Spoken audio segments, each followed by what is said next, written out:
Live from our 7 Tasmania studios, your nightly news with Kim Miller begins now.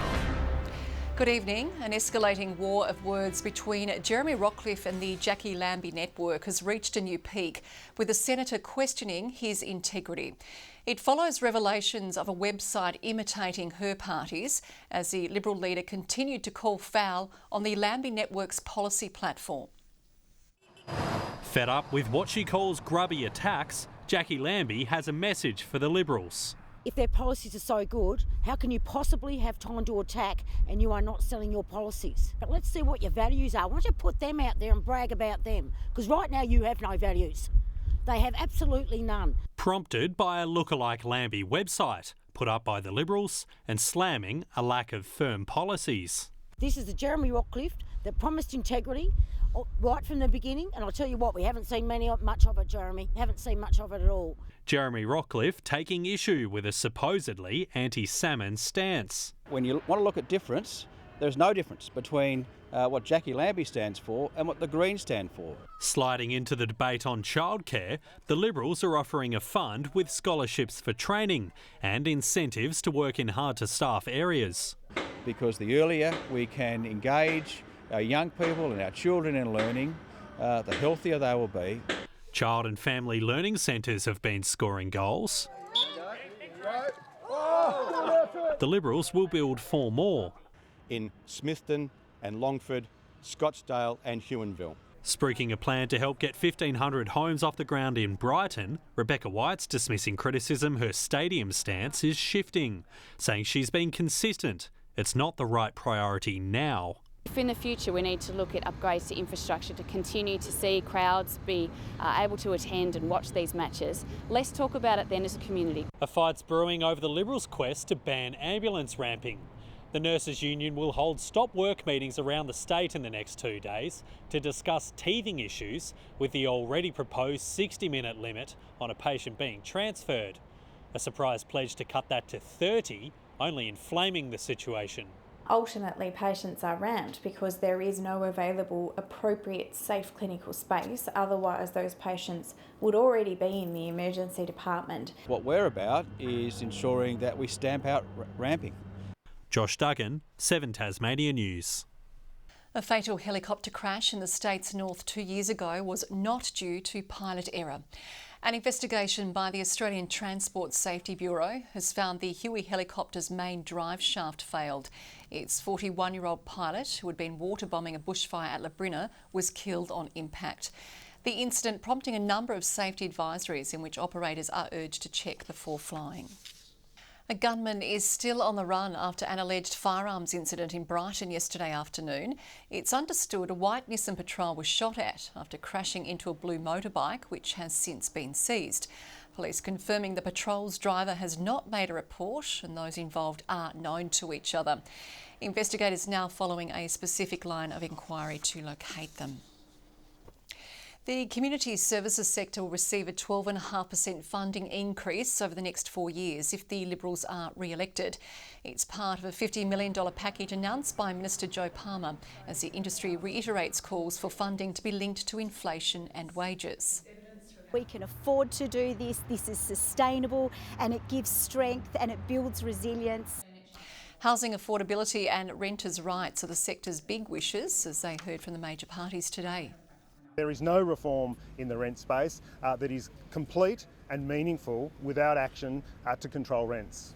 The Greens are proposing limiting increases to CPI plus 10%. Taswater is warning of potential restrictions following an unusually hot and dry summer. Water supply levels in Launceston and parts of the east coast worst affected by low rainfall. Tasmanians now urged to conserve where they can. Taking shorter showers, doing a half flush on a toilet, washing the car with a bucket and a trigger hose, and just thinking about the water they use.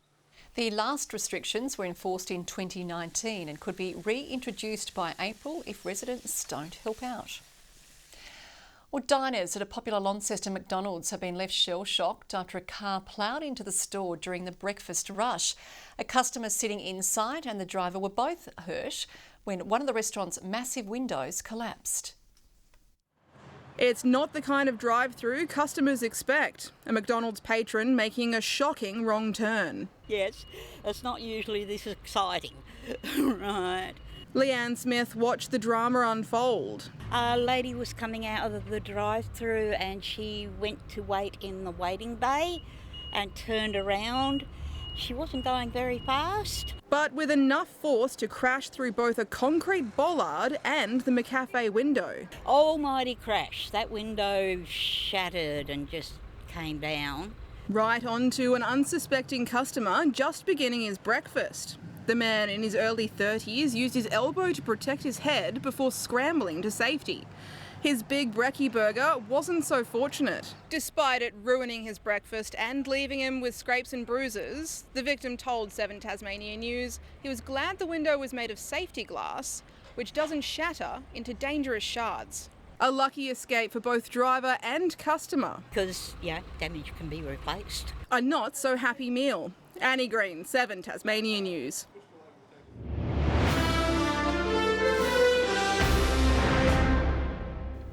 High school and university students looking to take their careers out to sea have been given the chance to meet with industry leaders. Around 40 organisations from around the country converging on the Australian Maritime College, showcasing the breadth of opportunities on offer. Better than just reading a website, you really get to pick the brains of individuals and hopefully make a really good career choice. This provides them an opportunity to look at the companies and talk to them about secondments and other opportunities throughout their study period. UTAS adding today's event is timely, saying demand for AMC graduates is at an all-time high. Support service Tazzy Moms has written to all major parties asking for funds to expand their operations. The group sourcing everything from car seats to nappies to books to support children from struggling Tasmanian families. It's a group helping children be children, but now they're the ones seeking a hand. Financial hardship has doubled in recent times. There's been a spike in kinship care when grandparents and aunts and uncles might be caring for children. Tazzy Moms is calling on the next state government to help them service the soaring demand for handouts. Volunteers seeking funds for a car to transport goods to and from pickup locations. And unfortunately, here in Tasmania, we have the highest rate of childhood poverty of any state and territory. And here at Tazzy Moms, we really want to make a substantial impact on that. The group hoping to flip those stats. It also oversees numerous boxes packed by volunteers for different age groups and seasons, each worth around $300. Not only is it clothing though, they receive a warm coat, new underwear and socks. Every child receives at least 2 books. And with winter drawing closer, this team have their work cut out for them. It's going to be the biggest one we've had to tackle yet. So we'll really be calling on the community again with our Coats for Kids campaign. Tazzy Moms has now submitted letters to all major parties, while volunteers say their payment is the feeling of getting to support families in need. It feels wonderful and very warm. With hopes of helping even more children in the future. Ruby Cairns, 7 Tasmania News. An initiative encouraging more customers to embrace unique and eclectic offerings is back on the shopping list. A collection of small businesses are busily preparing for Boutique Week, hoping to entice more people to buy local. Spotlighting small businesses, Launceston celebrating its boutique shopping scene. Pretty much everything that we want is in Launceston, and we can be supporting our neighbours, our community, just by shopping local. Launceston Central in the market to entice more customers to buy closer to home, inviting consumers to browse the offerings it believes sets the town apart. We've got tea shops, jewellery shops, we've got artisan shops. There's all sorts of different shops for whatever you want to buy in Launceston. The smallest, simplest sale actually means a huge difference to a locally owned business. The week-long program promising to lure shoppers of all stripes. Among the highlights, swapping a brewery for a runway. So 5 of our local fashion shops have got together to do a fashion parade in Duquesne Brewery. The city's unique collaborations even drawing the attention of international eyes, hailing Launceston as the hidden gem of the world. I've never been here before and didn't know what to expect, and it's like the happiest place on earth. A city shopping up a storm. Victoria Risto, 7 Tasmania News. A well-known Tasmanian bakery chain has celebrated a major birthday milestone. Banjos Bakery, which began in Launceston 40 years ago, cutting its birthday cake at its Hobart store this morning, also offering 40,000 free treats to customers across the country.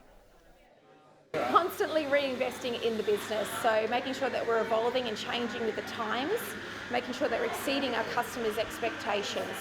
It's no longer a Tassie secret though. The chain now operates 46 stores across Australia, employing 1,500 staff members.